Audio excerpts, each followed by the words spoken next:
Syamila Narisha binti Sulaiman. Saya merupakan ahli kumpulan 1 ingin menerangkan hubung kait di antara falsafah, dasar Dan sistem pendidikan dalam perkembangan pendidikan di Malaysia. Definisi falsafah. Konsep falsafah diambil dari perkataan Inggeris iaitu polisopi. Polisopi pula mengikut bahasa Yunani adalah polisopia iaitu Pilus bermaksud cinta dan Sophia bermakna kebijaksanaan. Hasil dari gabungan ini, falsafah membawa maksud iaitu cinta terhadap kebijaksanaan atau kearifan. Tokoh falsafah. Terdapat 4 tokoh falsafah yang utama adalah yang pertama Aristotle 384 hingga 322 sebelum Masihi, yang kedua Dewey pada 1859 hingga 1925, dan ketiga Al-Farabi 870 hingga 958, dan yang keempat adalah Haji Abdul Malik Karim Amrullah Hamka pada tahun 1988 hingga 1981. Berkaitan falsafah, dasar dan sistem pendidikan Di Malaysia. Komponen pertama iaitu falsafah pendidikan.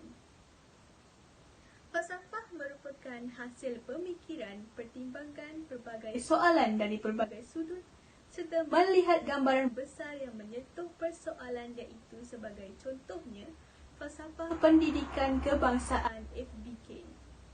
Komponen kedua Pula adalah dasar pendidikan. Daripada falsafah, barulah dasar digabungkan. Dasar merupakan formulisasi idea sebagai panduan untuk tindakan pelaksanaan sesuatu dasar, membabitkan persoalan perundangan. Contohnya dasar pendidikan percuma DBP. Komponen ketiga iaitu sistem pendidikan. Apabila sesuatu dasar sudah termaktub, maka sistem didirikan lagi melaksanakan dasar dan falsafah tersebut. pelaksanaan sistem Yang berjaya apabila semua komponen saling bergabung, menyokong antara satu sama lain. Sebagai contohnya sistem pendidikan prasekolah, rendah, menengah dan khas. Kesimpulannya, falsafah, dasar dan sistem pendidikan ini walaupun dilihat secara berbeza dengan fungsi yang berbeza, tetapi hakikatnya pelaksanaan adalah satu. Ketiga-tiganya saling berhubungan ke arah pelaksanaan pendidikan yang sempurna dan mencapai matlamat yang dihasratkan oleh Kerajaan Malaysia.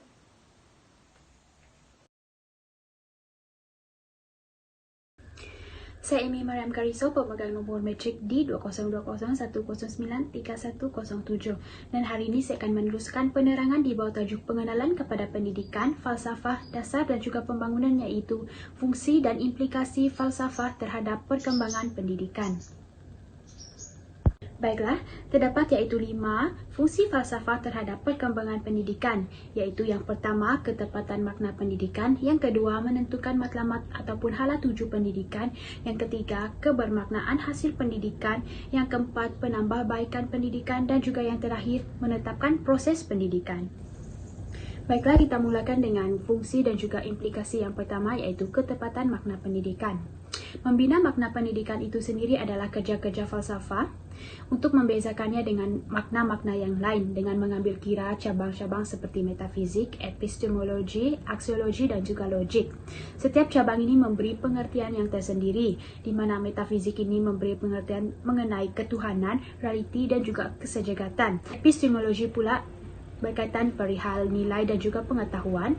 Aksiologi pula berkaitan dengan nilai seperti etika dan juga estetika, dan logik berkenaan dengan pemikiran dan juga penyelesaian masalah. Fungsi dan juga implikasi yang kedua ialah menentukan matlamat dan juga hala tuju pendidikan. Falsafah pendidikan menentukan ke arah manakah setiap warga negara perlu dibimbing pada peringkat usia persekolahan. Sekolah juga merupakan institusi yang dibina untuk kepentingan masyarakat bagi menyediakan tempat pendidikan yang sempurna terhadap kanak-kanak yang akan menjadi insan yang sempurna dan juga warga negara yang dicita-citakan. Seterusnya ialah kebermaknaan hasil pendidikan. Seperti yang kita tahu, tujuan pendidikan yang telah ditetapkan memberi gambaran yang jelas tentang hasil pendidikan, iaitu outcome yang mesti dicapai oleh warga negara, yang bagaimanakah yang mesti dibentuk, dan juga pembangunan yang bagaimanakah yang akan dilaksanakan. Sebagai contoh, warga negara yang berakhlak, harmoni, bersatu padu, seimbang dan juga progresif. Fungsi dan implikasi falsafah terhadap perkembangan pendidikan yang keempat ialah menetapkan proses pendidikan. Dengan adanya matlamat ataupun hasil pendidikan yang hendak dicapai, maka perkara penting berkaitan dengannya ialah menetapkan cara atau proses yang perlu dilaksanakan bagi mencapai matlamat dan hasil pendidikan tersebut. Sebagai contoh, bersepadu, menyeluruh, seimbang dan juga harmonis. Yang terakhir ialah penambahbaikan pendidikan. Membina falsafah pendidikan merupakan langkah pertama untuk membaiki proses pendidikan dalam sistem pendidikan yang dilakukan di sesebuah negara. Sebagai contoh, pendidikan sepanjang hayat, pendidikan masa depan dan juga pendidikan potensi. Sebagai rumusan, manusia berbeza dengan makhluk lain ialah kerana fungsi manusia itu sendiri dijadikan oleh pencipta untuk memimpin, mentadbir dan mengurus alam ini dengan sebaiknya. Dan pendidikan adalah kunci utama untuk menyedarkan manusia dari kejahilan dan juga kebodohan. Hanya manusia yang bijaksana, yang tahu dirinya, adalah insan yang istimewa. Falsafah pendidikan berfungsi secara langsung untuk mengupayakan manusia berfikir dan bertindak secara bijaksana. Dari aspek kepentingan falsafah pendidikan pula, ia terlalu luas untuk dibincangkan kerana disiplin ini mencakupi kehidupan manusia itu sendiri. Itu saja daripada saya. Sekian, terima kasih.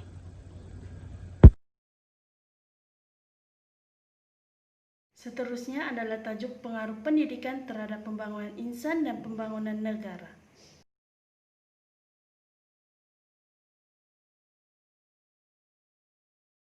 Pertama adalah pengaruh pendidikan untuk Suma, yaitu memberi kesan terhadap pembangunan wanita dan keluarga. Ini kerana tahap literasi dalam golongan wanita semakin meningkat, ekoran daripada sistem pendidikan di Malaysia yang semakin berkembang. Ini dapat kita lihat terhadap pengurangan kadar kelahiran, peningkatan tahap penjagaan kesihatan, serta peningkatan kualiti keluarga. Seterusnya adalah pendidikan kemahiran, iaitu pembangunan ekonomi.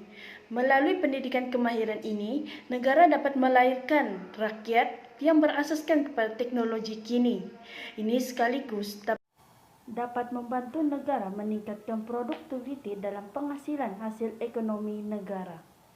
Seterusnya adalah pendidikan berterusan, iaitu pembangunan sosial.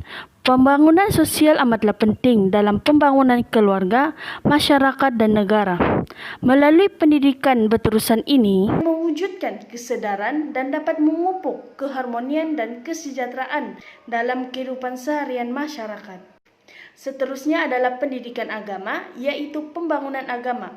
Pendidikan agama ini amatlah penting kerana dapat meningkatkan kesedaran kepada masyarakat untuk hidup mengikut ajaran agama masing-masing dan berakhlak mulia.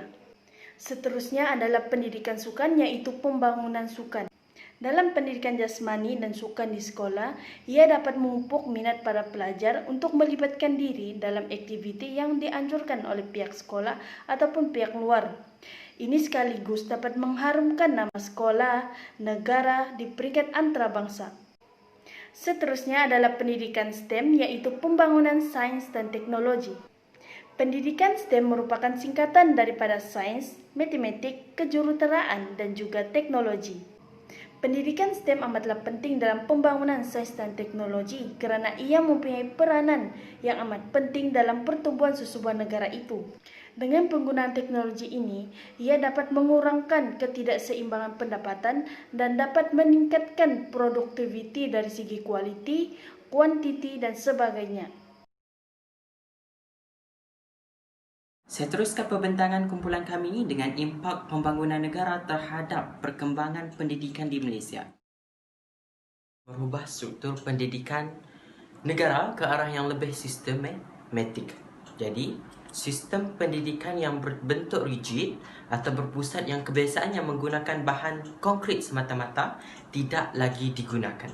Jadi, penggunaan perisian multimedia seperti internet, email secara inquiry, penebuan lebih memberangsangkan para pelajar. Perisian multimedia menggabungkan penggunaan visual, audio dan kesan, memberikan gambaran pelajaran yang lebih jelas dan mudah untuk pelajar memahami sesuatu pelajaran dan pembelajaran.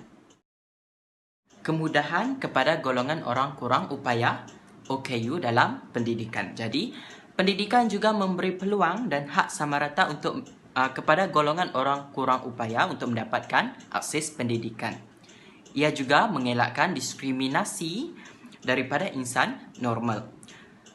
Kemudahan perpustakaan awam dicipta untuk golongan ini. Misalnya, Perbadanan Perpustakaan Awam Pulau Pinang dengan kerjasama Sekolah Pendidikan Khas Alma St. Nicholas, Home Pening dan Perbadanan Perpustakaan Awam Kedah telah menyediakan katalog induk untuk kegunaan golongan istimewa yang cacat penglihatan. Bahan-bahan tersebut dibekalkan dalam bentuk braille iaitu talking book dan large print.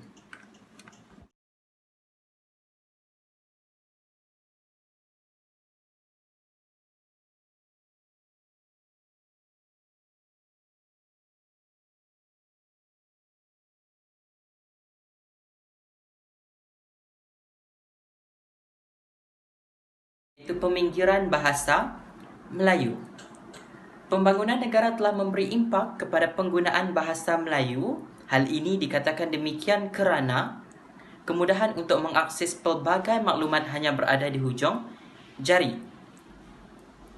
Jadi, penggunaan bahasa rojak telah pun tersebar luas di negara kita Malaysia. Bahasa rojak adalah pencampuran satu bahasa dengan bahasa yang lain. Contoh bahasa rojak adalah seperti ini.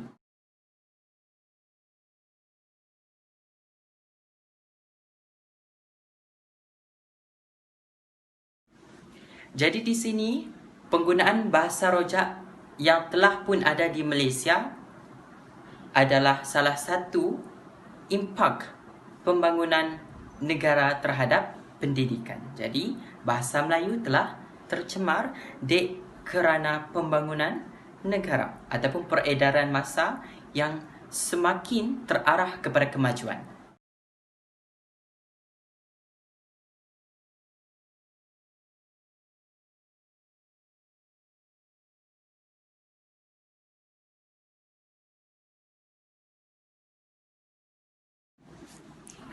Jadi isi seterusnya adalah kemudahan infrastruktur dalam pendidikan. Penyediaan kemudahan infrastruktur dan kemudahan asas yang tinggi dan banyak memudahkan urusan pembelajaran dan pengajaran di sekolah. Dengan peningkatan kemudahan infrastruktur dan kemudahan asas ini, sekolah dapat melahirkan ramai pelajar cemerlang. Situasi ini dilihat kepentingannya terutamanya terhadap pelajar di luar bandar dan pedalaman yang kurang menerima pendedahan mengenai dunia luar. Hal ini akan menyekat arus pendidikan jika tiadanya pembangunan dan penambahbaikan dari segi infrastruktur dan kemudahan asas yang perlu ada di sekolah.